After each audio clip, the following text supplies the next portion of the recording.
तो welcome back guys, मैं हूं अभिषेक और स्वागत करता हूं आपका एग्ज़ाम प्रेप विद अभी में।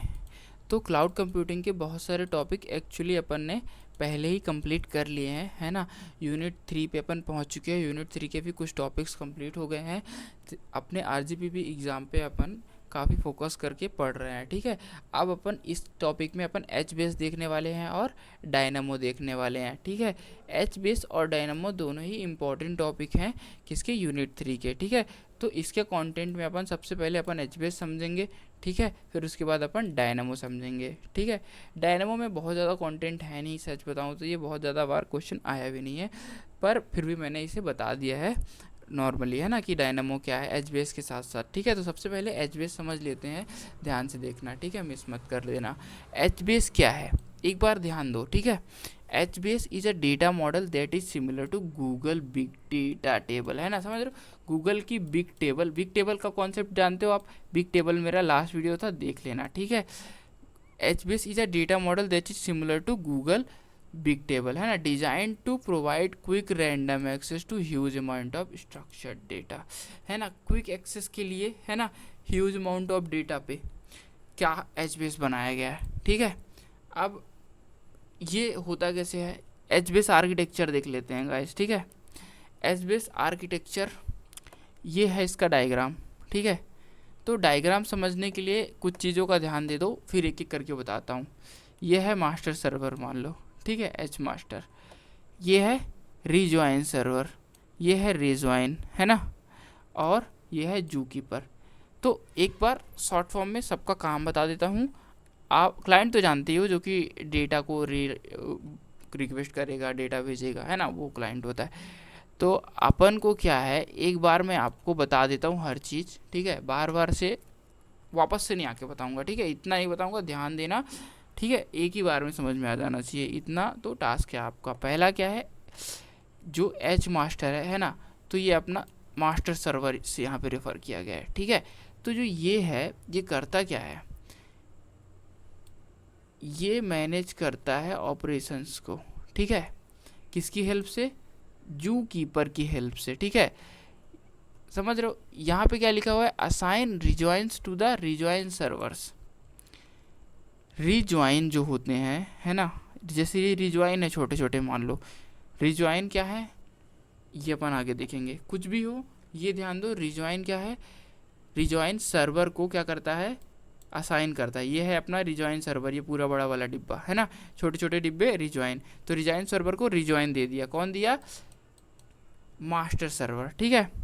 टेक्स और हेल्प लेता है किसकी, जू कीपर की, है ना। Region server takes help of zookeeper for the task, है ना। Handle load balancing of the region across region server, load balancing को हैंडल करता है, मतलब बहुत ज़्यादा किसी पे बर्डन नहीं होना चाहिए। It unloads the busy servers and shift the region to less occupied servers, है ना। Also responsible for schema changes and other meta data operation such as creation of table and column families.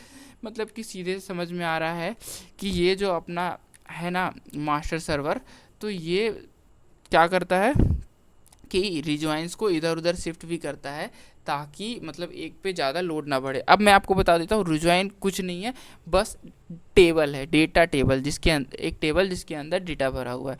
तो ऐसा समझ लो, तो rejoin क्या है, table of data है ना। तो ये इधर इधर अलग अलग जगह शिफ्ट करते रहता है, ताकि एक पे लोड ना बढ़े, जो ऑक्यूपाइड नहीं है उस पर शिफ्ट कर देगा, है ना।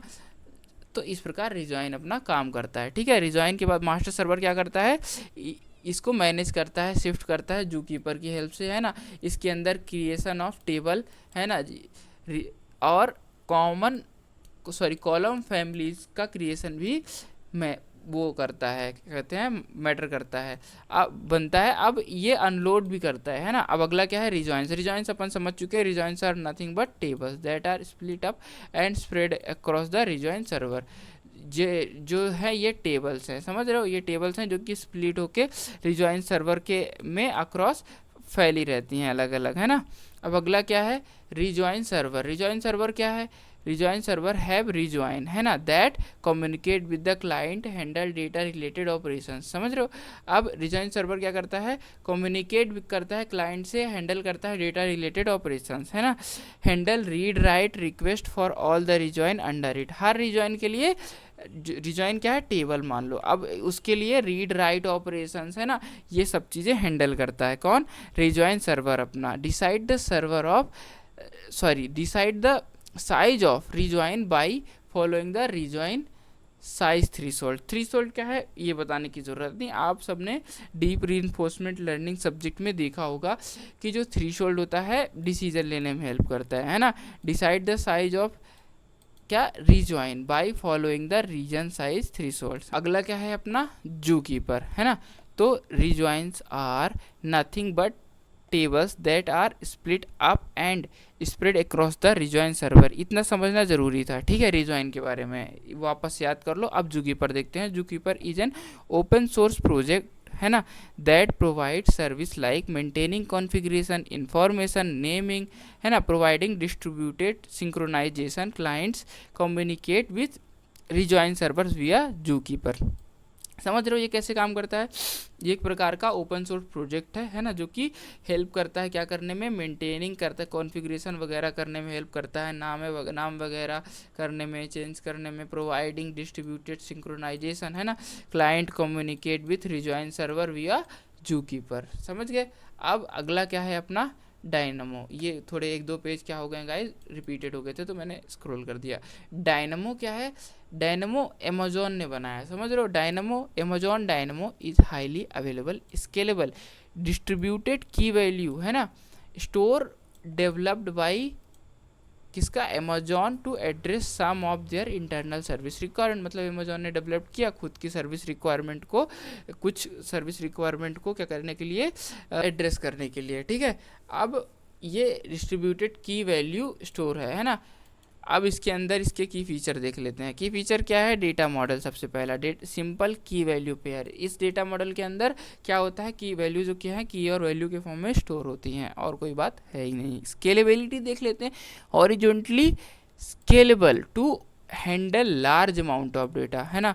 ये हॉरिजॉन्टली स्केलेबल होता है ना, किस चीज़ के लिए, लार्ज अमाउंट ऑफ डेटा को रखने के लिए, ठीक है। Availability, design to provide high availability and partition tolerance, ये सीधे सीधे ही समझ में आ रहा है। अब consistency, eventual consistency model with tunable consistency level, है ना। अब अगला क्या है, रेप्लिकेशन। तो uses consistent hashing and data replication for fault tolerance. सीधे सीधे गाइस समझ में आ रहा है। जो चीज़ें इजी है मैं उनमें टाइम वेस्ट आपका करना नहीं चाहता, ठीक है। यूज केसेस इसके क्या है, हाई अवेलेबिलिटी एप्लीकेशंस, और दूसरा क्या है, scalable backend for web services, ठीक है। तो ये है अपना डायनामो, ठीक है। डायनामो अपना इसी प्रकार ख़त्म हो गया है। अपन ने एच बेस भी कंप्लीट कर लिया है, डायनामो भी कंप्लीट कर लिया है, ठीक है। तो यूनिट 3 का एच बेस डायनामो का टॉपिक कंप्लीट होता है। अब लाइक और सब्सक्राइब कर देना यार, कमेंट कर देना यार, मेरे को कमेंट नहीं दिखते हैं तो मतलब पता नहीं चलता है कि लोगों को समझ में आ रहा है सच में कि नहीं आ रहा है। तो प्लीज़ मुझे बताओ कि पीपीटी बेस्ड जो अपना पीडीएफ है ना, इस पे पढ़ाने से कुछ इफेक्ट ज़्यादा अच्छा पड़ रहा है, या फिर मैं पिछले नोट्स बेस पे ही जाऊँ और वहाँ से आप लोग को करवाऊँ। वैसे मैं बता दूँ कंटेंट सेम ही रहता है, ठीक है। तो मिलते हैं नेक्स्ट वीडियो में, कमेंट और सब्सक्राइब करना मत भूलना, ठीक है।